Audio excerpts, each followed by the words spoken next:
to also share with them. So I hope you are recording it.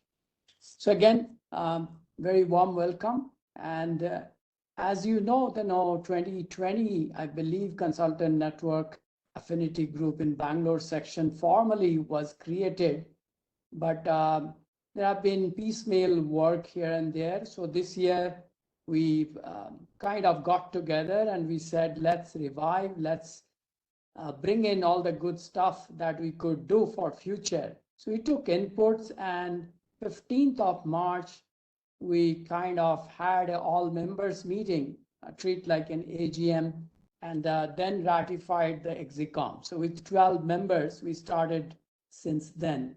That day, our membership was at 250.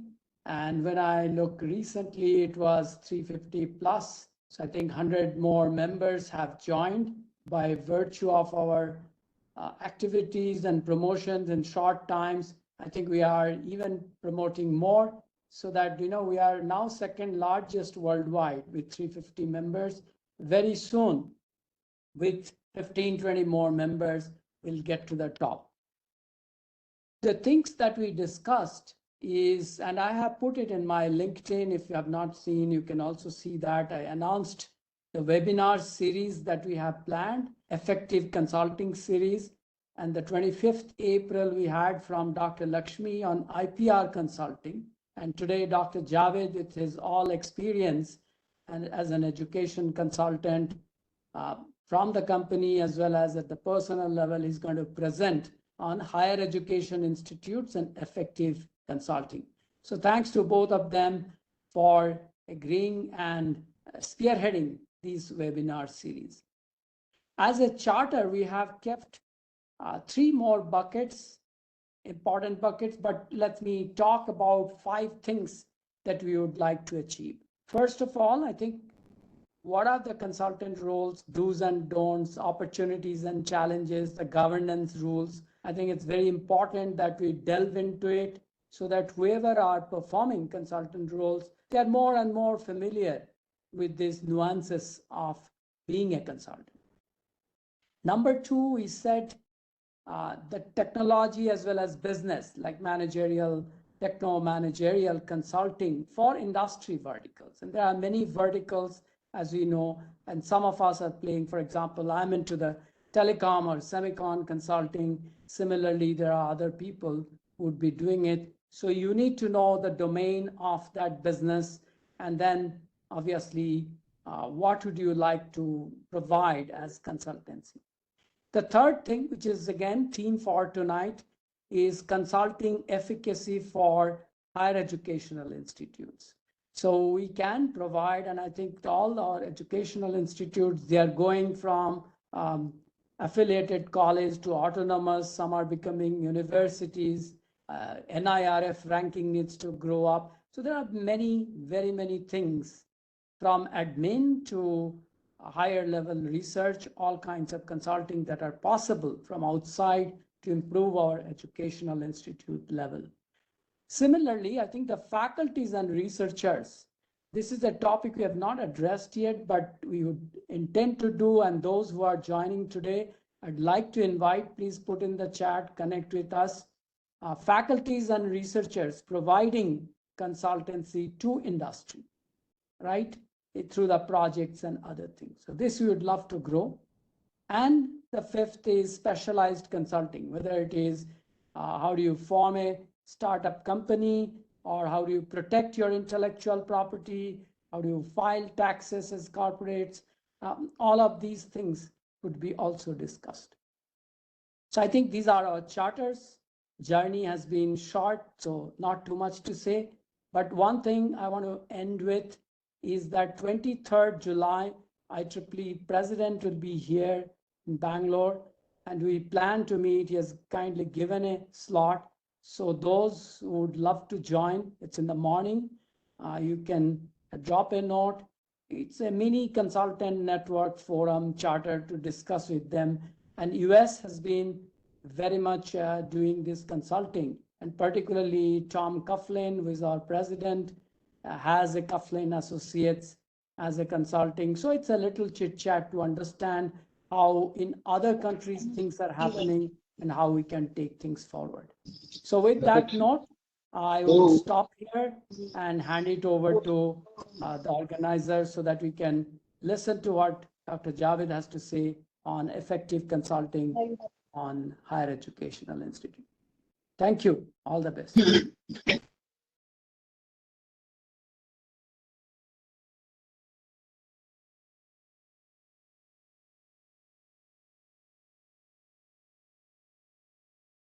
Janvi, can you move? Can you unmute? Yeah. So today's webinar makes sure that we will delve into the evolving landscape of education, the role of consultants in shaping it, and how this synergy can drive meaningful changes in various sectors. So without further ado, let's start today's webinar. Before that, let me give a brief introduction of today's speaker. So it gives me immense pleasure to introduce our distinguished speaker for today's event. Dr. G.S. Javed is an exceptional individual whose journey is marked by remarkable achievements and contributions across various domains. Dr. Javed holds a PhD in analog IC design from the prestigious Indian Institute of Science, along with a Master of Science in microelectronics from the same institution. Prior to this, he completed his bachelor's in electronics and communication engineering from MSRIT. With a rich and diverse professional background, Dr. Javed currently serves as an analog design engineer, holding the position of analog lead for HBM at Intel India Private Limited. His expertise in high-speed circuits was on during his tenure as Group MTS at Terminus Circuits, Bangalore, where he made significant contributions. Not confined to corporate realms, Dr. Javed is also an accomplished consultant, founding King Consultants Education and providing valuable insights in the field. He has also delved into the realm of photography with Javed Photography, showcasing his creativeness.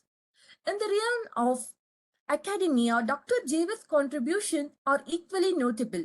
From serving as a graduate research and teaching assistant at IISc to his role as visiting faculty at Reva University and guest faculty at SRM University.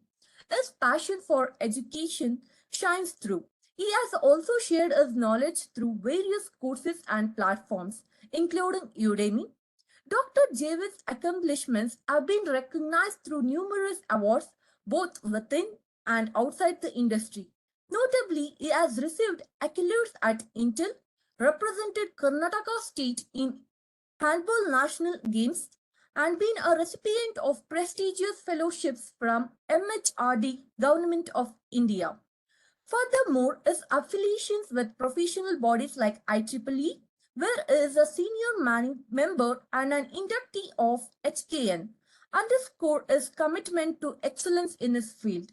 So, Dr. G.S. Javed embodies the epitome of excellence, blending expertise, innovation, and dedication in his multifaceted endeavors. So, please join me in extending a warm welcome to our esteemed speaker, Dr. Javed. Welcome you.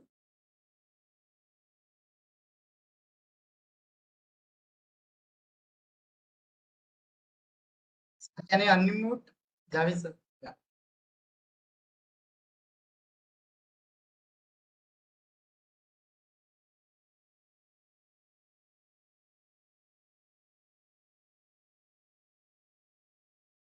Thank you so much, Janvi, for the nice introduction. And I'm glad to be here as part of the Consultant Network's Affinity Groups series. Good evening. And today, I will take you on a short journey on effective technical consulting for Indian higher educational institutes. So before I begin my talk today, I probably give a short introduction of the various roles that we could perform as part of any consulting. Not just being a consultant, I am also, you see, you have a very nice exposure of being a speaker, an entrepreneur, enjoy traveling, working with leaders. This is a past IEEE president, and I enjoy photography. But among all of these, the first one that I consider myself to be a good one at it is being an educationist. So I take pride in understanding the entire ecosystem of how education works, the system works, the ecosystem, how it works, and how we can contribute. So in this activity, while delving, I've started 2 YouTube channels. One specifically for the consulting called the King Consultants Education, in which I founded in 2015. And the second one was specific to VLSI education called my own name, Dr. G.S. Javed, where we go in and talk about advanced analog design concepts and VLSI career guidance systems. During the COVID, we saw that a lot of people needed specific education and specific advanced courses where they could learn about a few extra things apart from what is being taught at college or being as professionals as they want to do a skill development. So in that endeavor, I started teaching on Udemy, where I have come across 8 courses where we talk about the basics of analog CMOS circuit design and take them through the practical circuit design simulation concepts, where we talk about ADC, LDO, BGR, pressure sensors, and SERDES. Once these basic courses were done, a lot of interest was garnered, and we found that each topic needed a specific interest. So we went on creating a new topic on LDO circuit design, on ADC circuit design, trying to get an intuitive approach. And finally, the high-speed serial design, where we talk about SERDES or serial links, where we delve into the transmitter and receiver architectures of both serializers, the FFE, okay, and then the DFE systems, CTLE, how we can manage each of these receiver architectures and their sub-blocks. And finally, I spent a lot of time designing this course on capacitive sensing, where we talk about what are the nice modules you can use for capacitive sensing, which effectively can be used as a pressure sensor, water sensor, moisture sensor, or any other proteomics-based biosensors, etc. So once these done, we found that while engaging with a lot of academia and with the industry, they were interested to know what are the various kinds of projects, both at an advanced level for PhD and masters, and at a bachelor's level where students wanted to gather more interest. So I took up the entire 1.5 decade of my professional work and research work into about 6 slides to showcase what are the various topics that I have been able to work on. The first one being integrated instrumentation circuit for biomedical diagnosis. It is effectively a lab on a chip. This was bulk of my PhD work, where probably I spent about 6 years on developing and very nearly productizing a lab on a chip. And this is the quick cartoon about what the final chip looks like. So it is a 3x4 sensor array where we have an integrated sensor pixel. So one on the left where you have a capacitor sensor, an ADC, and the other circuits to do the measurements into this blue segment here. So each of these segments will allow you to measure different active components, and these could be your gas sensing, biosensing, pressure sensing, flow and humidity sensing, and very other checks. Some of the things that one thing that you need is, this is a bare bones infrastructure based system. To functionalize it, you, depending upon what is the material that you're trying to sense, you have to functionalize it. And specifically for biomedical, you need to do something called biofunctionalization and understanding that. Next project was basically understanding how RF systems and their electrical characterization works. And we came up about alternative test methods to RF testing, where utilizing temperature-based sensors, we could understand the functionality of RF systems and clocking systems. In these 2 cases, where I describe how we work on a RF measurements in power amplifiers and low noise amplifiers. Another thing we worked on understanding what are the various stability and on-die variations of a frequency generator, typically a phase lock loop or a delay lock loop, and understand how we can do frequency stability analysis and reduce the on-die variation. My third project was been my bread and butter project for the last 8 years, which is based upon high-speed serial links or high-speed SerDes, where we design 1.25 to 40 Gbps per pin data rate, and most of these are very well published too. So we have there is a project which I work on called Project 40 Gbps SerDes, where on LinkedIn, where you can look about all my details of works and understanding how you work or the intricacies of each one of these can be learnt about. Next one is the phase lock loop or a DLL or the various clocking circuits. These are essential circuits because they are the timing circuits. And this is very important for each of these operations in the previous slide what we mentioned. And we understand that having a good quality timing circuit is very important when you're working with synchronized high-speed SerDes or high-speed serial link based circuits. While doing these blocks, there are other periphery items, and these are your power management circuits and others. So I started working with RF to DC conversion and energy harvesting circuits as a passion and as a mentoring.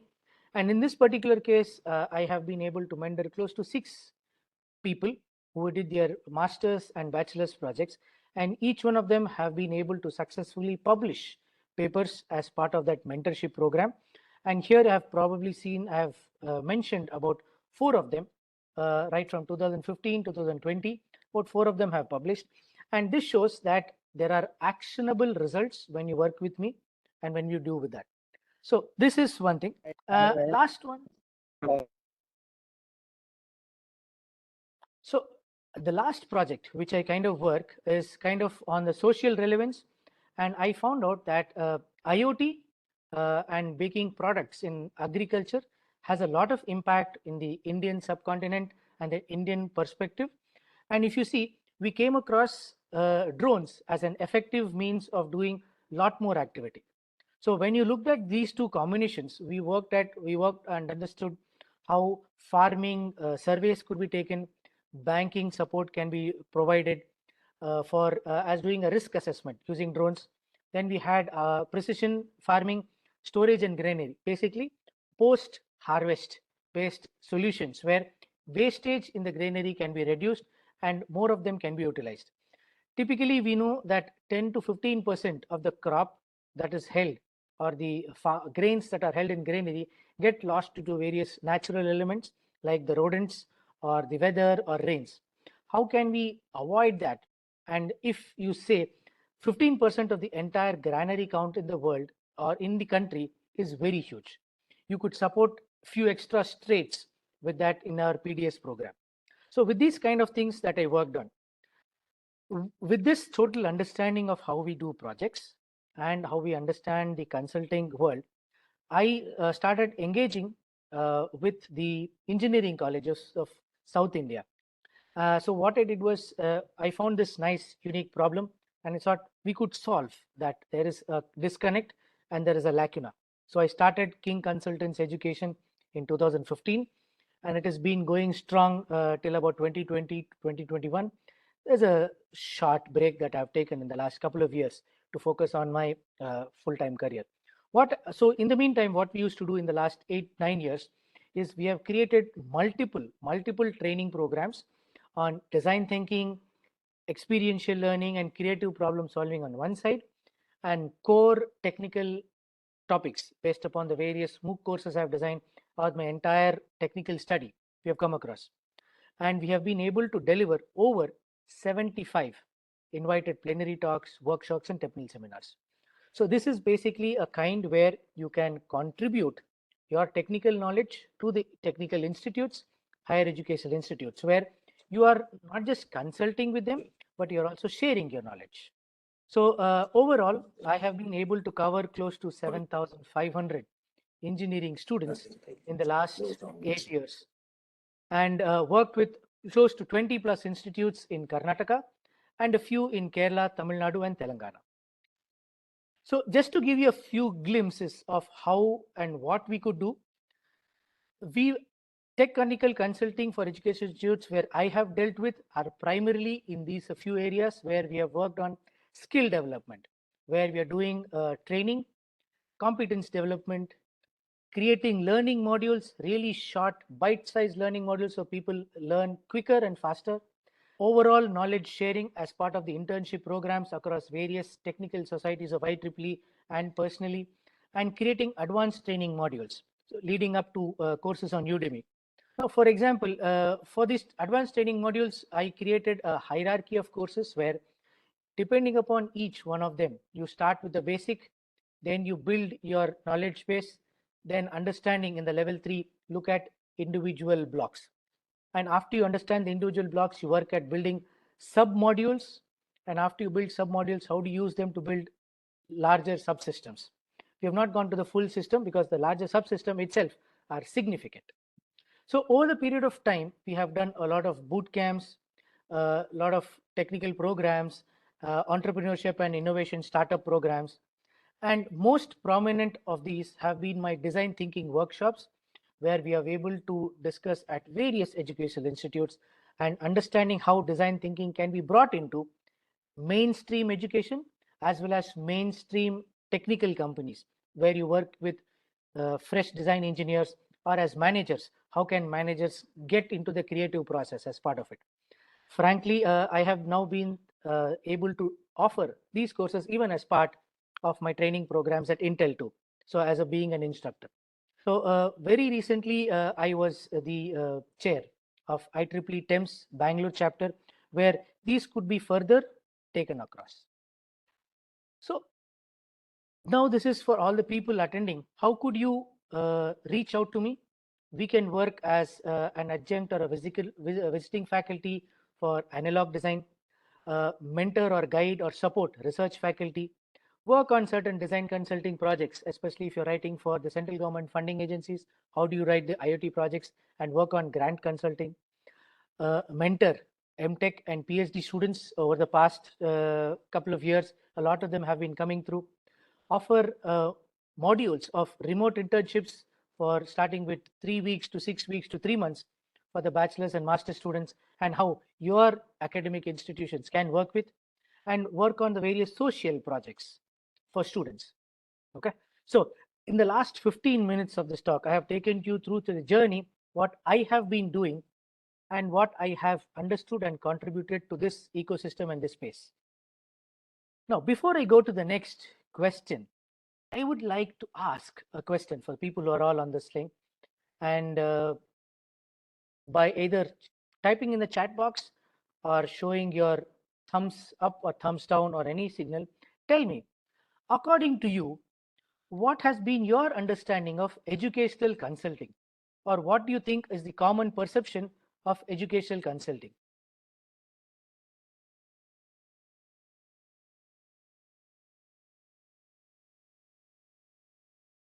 You could unmute or you could just put it in a chat window so that we can check.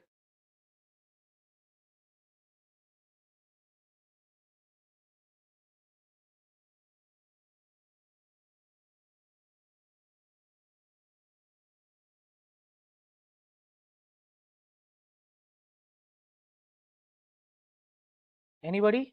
Okay. I don't see any chats. So let's be a little more interactive, just because consulting is again talking.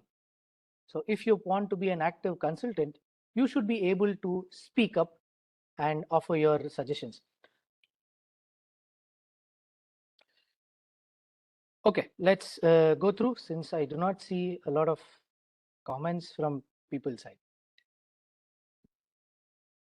Anything on the chat window that we see? Yes, I do see a few comments.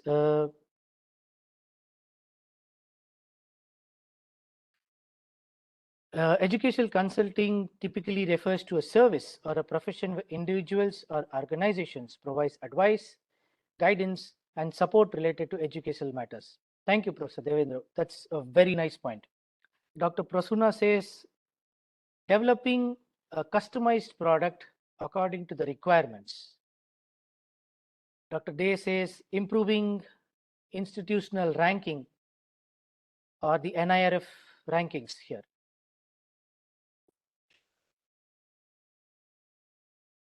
So when you have, thank you for these wonderful points. And indeed, yes, they are right. And they cover most of the important perceptions which are understood by people. So if you look at the a broader definition of what happens as part of educational consulting, you could see that you have a scientific career counseling happening with people. Admission and guidance support is also provided by some of them. You see that some of people help you in getting application and documentation of your admission process, right? And again, securing admissions.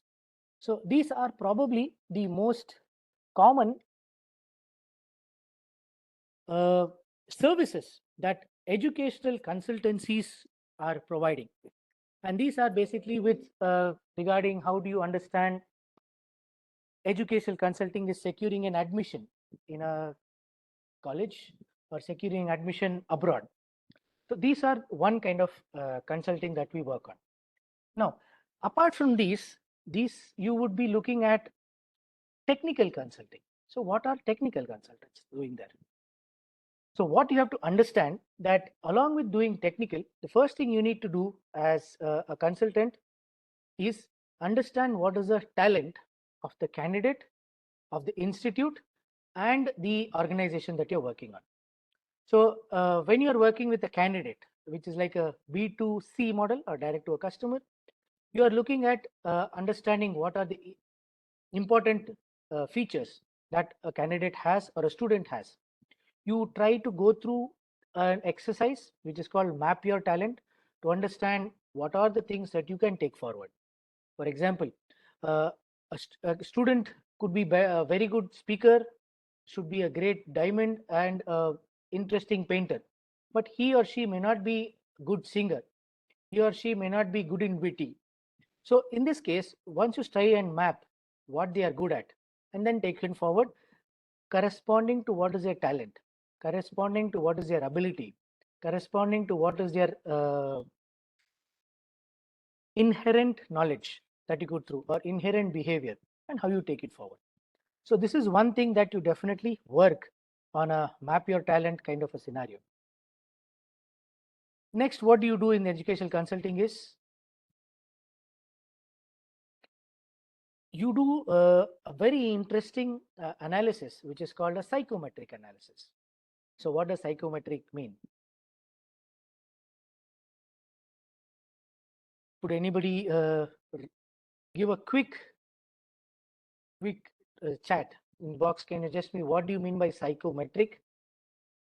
There are two words, but if you are very familiar, if you can just break up that word and give an intuitive understanding.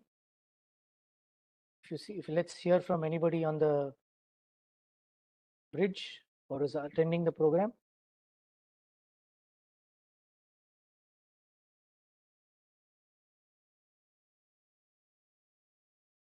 Okay. Mr. Srinath Reddy says, a statistical process of evaluating the quality of a psychological test. Yes. Dr. Archana says, analyzing the psychology of interest with respect to the students.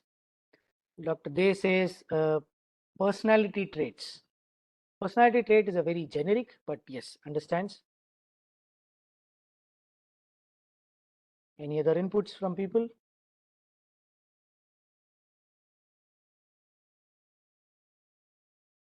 Wonderful. Like what they say is, these psychometric tests basically try and do two things. One, you understand what is your personality, find appropriate questions and answers to define what your personality is, which is basically like an aptitude test. And this aptitude test also tries to understand what are your inherent potentials. How is your decision making ability? How is your reaction ability? How do you speak? Or what is the tone that you expect? There are questions written on it and they are asked you to choose there. And there is no correct answer here, one correct answer. Each one depends upon your mood, your behavior, or your inherent ability. So you try and work at an interest mapping there. After that, you look about, write another aptitude check to basically see how you analyze it and then come out with the personality combination scores. So what is the personality combination? So some people might have inherent knowledge of arts. People have an inherent interest of commerce, business, sales, marketing, technical, geeks. They might have great interpersonal skills. They might have great intrapersonal skills. They might have good social skills, talking skills. Some people are great on the computer. Some people are great off the computer. Each of these has their own combination. And if you create a web diagram saying each of these combinations, if you create a web diagram saying, what is your scope that you would cover? What are your scores with each of these skill sets? You will get your personality trait. And then when you're trying to match which your courses match with what the relative careers are there, you would look. Then you would look into something called what are your best fit streams. Educational consultant would recommend to you. And that would put you on the roadmap of success. So this is typically what is done. Now, initially, during at least my times in my engineering college days, we did not have psychometry at the institute level. So we had consultants coming and doing it. Now you have consultants coming and doing psychometric analysis when you're entering the industry. The hiring managers are now curious to know what is the kind of candidate that they are hiring. There is a technical know-how that a hiring brings or the candidate brings, but what is the behavioral concepts? How do you quantify that and how can you bring that? So that is something that they try to engage with, right? So these are the various things that they work on. Now with that, if I would like to now take you through what is the role that is expected of a consultant, right? If you would like to be part, the main role of a consultant has to be three things: evaluate, strategize, and facilitate. What does he evaluate? You have to evaluate not as a candidate, but for the educational institute that you're working at. One is conduct comprehensive evaluations of the educational institutes, their programs, their faculty groups, and identify areas of improvement. Second, devise new strategies for implementing new teaching methodologies or enhance the current teaching methodologies. Then integrating technology and or improving the administrative processes that is there in the system. Finally, create and facilitate professional development workshops for teachers, ensuring whether they need it at a specific skill set or they need in a specific behavioral trait or in administrative qualities, or for in this case nowadays you see a lot of NAB consultants coming into picture to understand and teach people. So you will see these kind of consulting coming into the picture. Now with these ones, any questions do you have before we move to the next portion, the last few segments of the portion?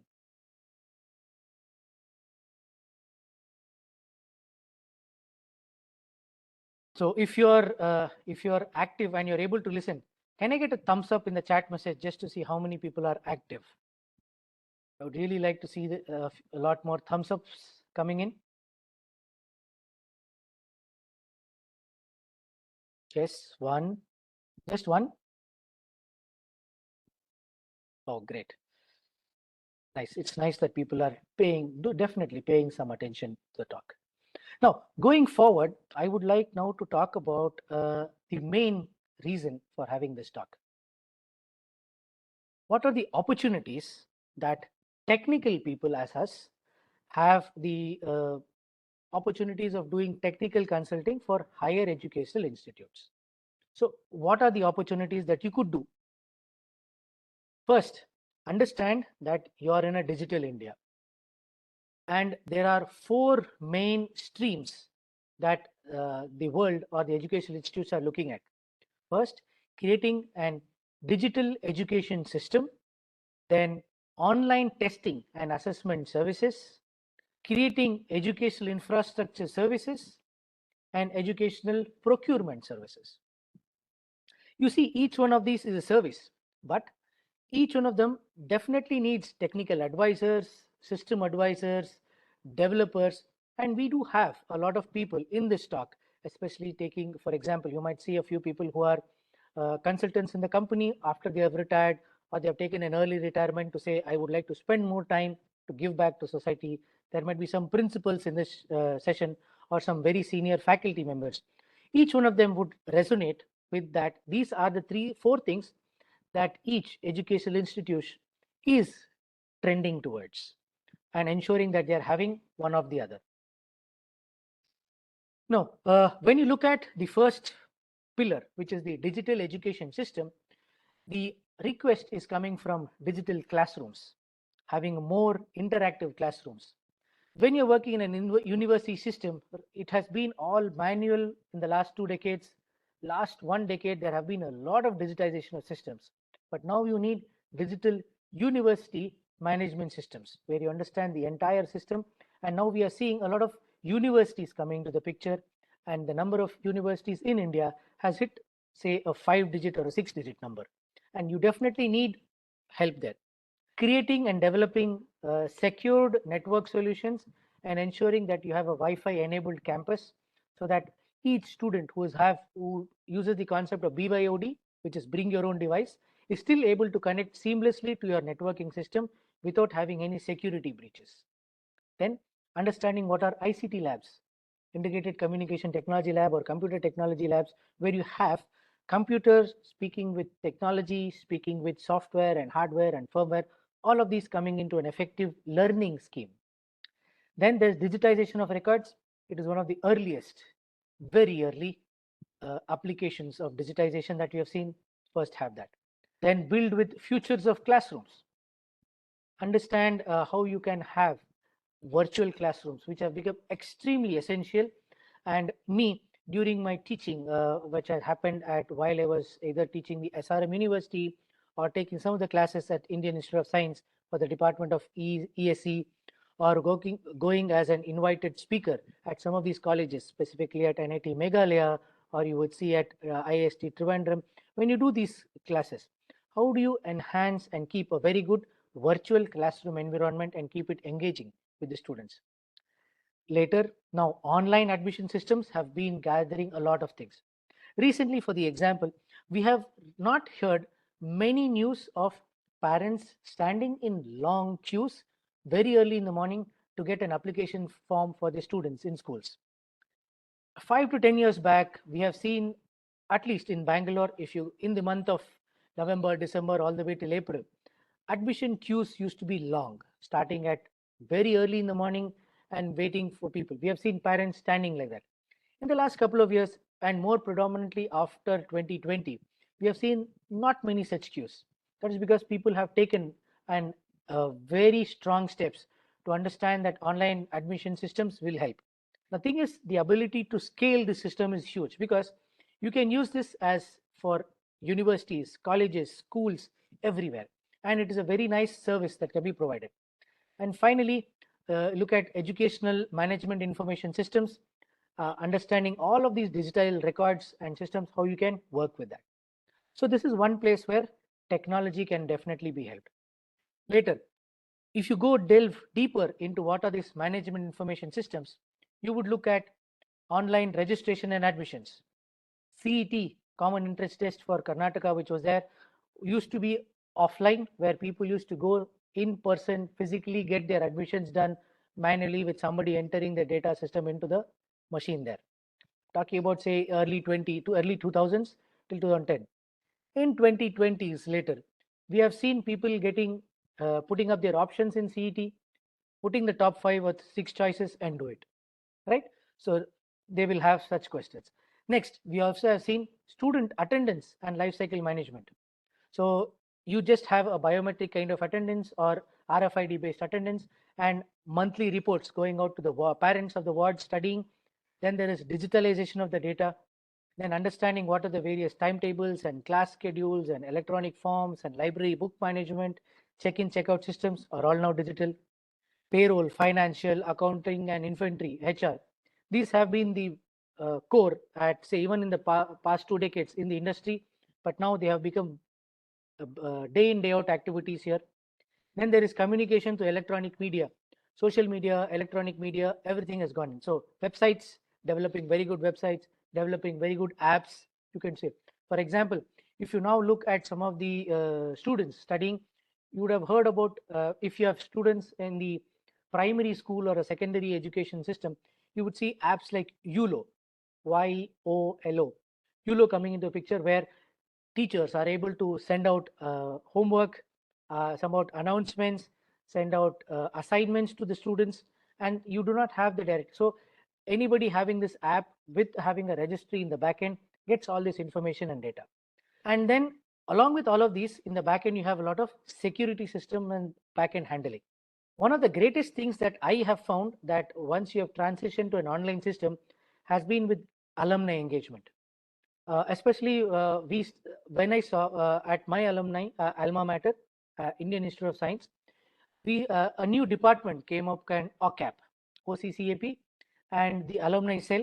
All these came up and then digitized all their works. So instead of people physically meeting up, they're all virtually meeting, virtually engaging, finding new means of attending across the world. You have groups at the various geographies. For example, in the United States, in the Southern America, Europe, multiple places in Europe, multiple places in East Asia, Southeast Asia, Middle East, etc. Such alumni engagement has been only possible if technical consultants like us, who are in the industry or who would like to contribute to their higher education, will be great. Virtual classrooms, whose main objective is to find and create a best practice of standard for implementing modern academic curricula in an international multidisciplinary university setting. Gone are the days where the students are reliant only on the faculty members or books from the library. Data is available everywhere. So now you need to integrate all of these into your system, wherein you do smart classrooms, integrated boards, multimedia systems, and multiple tools of teaching aids for students and teachers. Extending the tools becomes your ICT labs, where you teach hands-on knowledge to your students, not just theoretical. So you come, get some good educational aids and school kits and high-tech educational equipments, utilizing the hardware and software and the entire digital literacy ecosystem into this picture. I would like to spend a few minutes on this particular system, wherein online testing and assessment cycle, along with happening at school level, college level, is now happening at the industry level. It's happening at the UPSC level, where you have the public service examinations or the central defense service examinations, all using their online exams rather than using some of them. People who have heard, you have GATE is online, NEET is online, you have to CET is online, AIEEE, IEEE, JEE mains, prelims, all of these have gone online. What happens with this? The entire infrastructure that you have built to understand, to educate the teachers, educate the students, educate the backend developers, understand the infrastructure, all of these becoming great.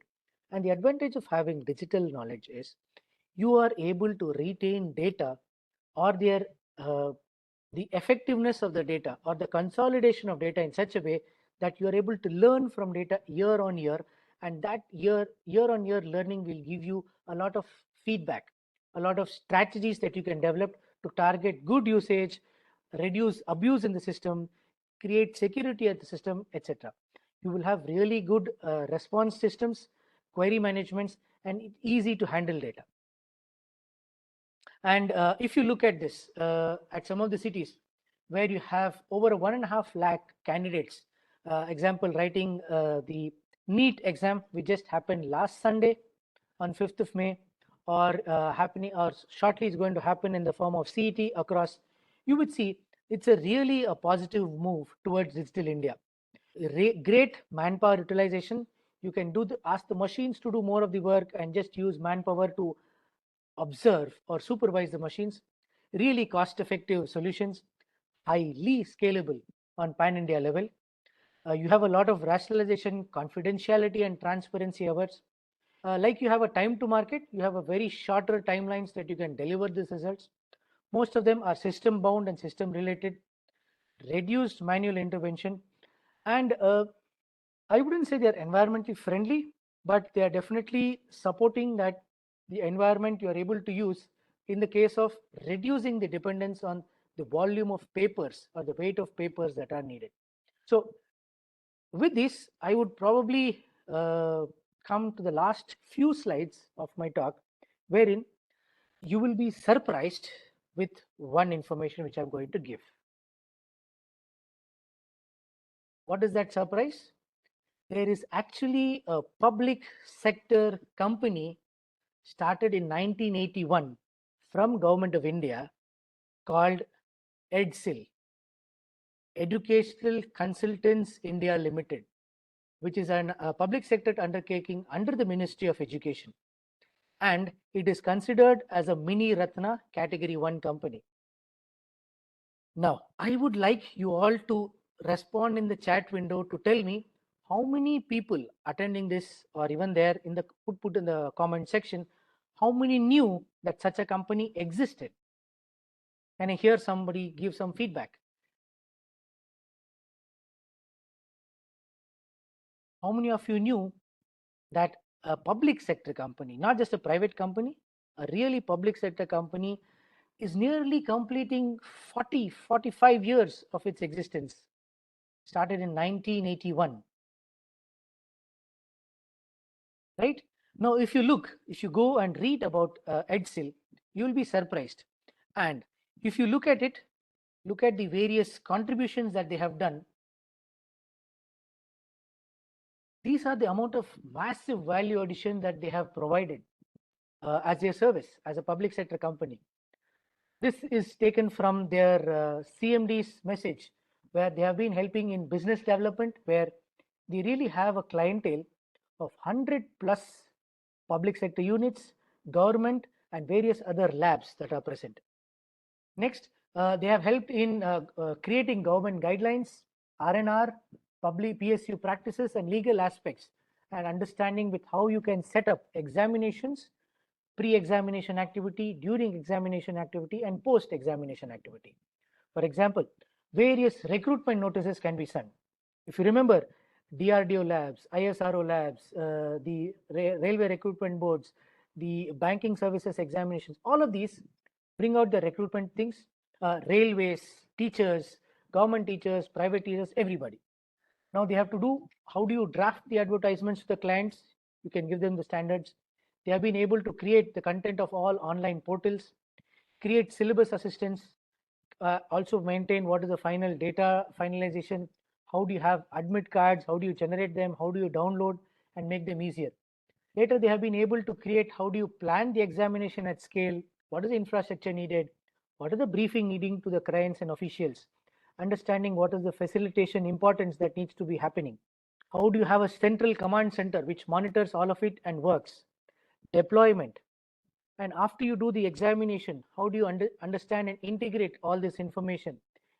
Understand that their quality process is followed. Is there a proper response requirement? Normalization of the process, getting the merit list template and publishing the merit list template and managing it for them. And also understanding redressal mechanisms, where any complaints come to you, you understand, redress, and even document them and report it back. So this wonderful activity by this EDSIL to the government of India has been a fantastic effect which is happening in the last 45 plus years. Right? So with this, I would like to pause and stop and probably close the session and say, you can kind of reach out to me and contact me. And I really would like to thank all the participants in this meeting for having being some kind of an engaging audience and informing or allowing me to help you with this particular talk. I'm willing to take questions. Thank you very much.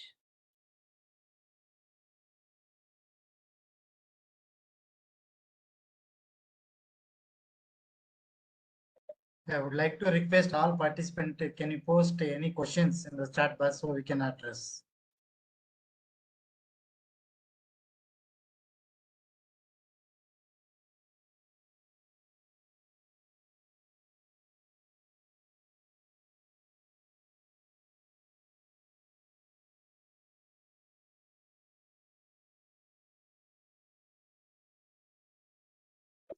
would like to anyone can address, please raise your hand. I can unmute.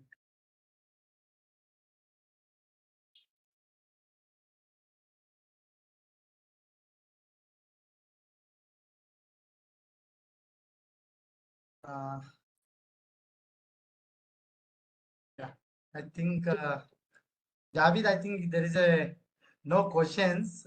Okay. Okay, I can. Yeah, Janvi, can you go ahead? Sure, sir. So, in token of our appreciation and as memento of this occasion, we have the honor of presenting today's speaker with a virtual token of gratitude. This digital memento symbolizes our sincere appreciation for your invaluable contribution for today's webinar. I request the host, Professor Devendra Gowda, Secretary of Consultant Network Affinity Group, to share the virtual memento, and also I request today's webinar speaker to accept a small token of gratitude.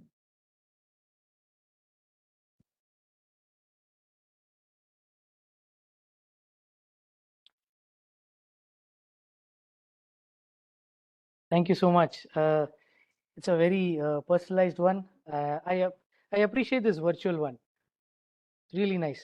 Thank you so much. So I request every one of you to turn on your cameras so that we can take a screenshot for the documentation.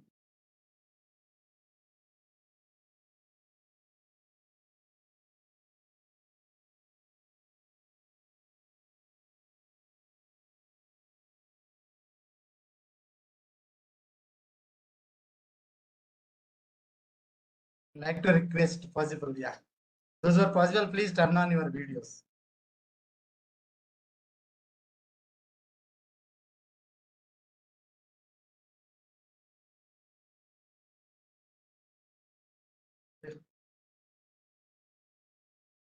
Okay, the count 3,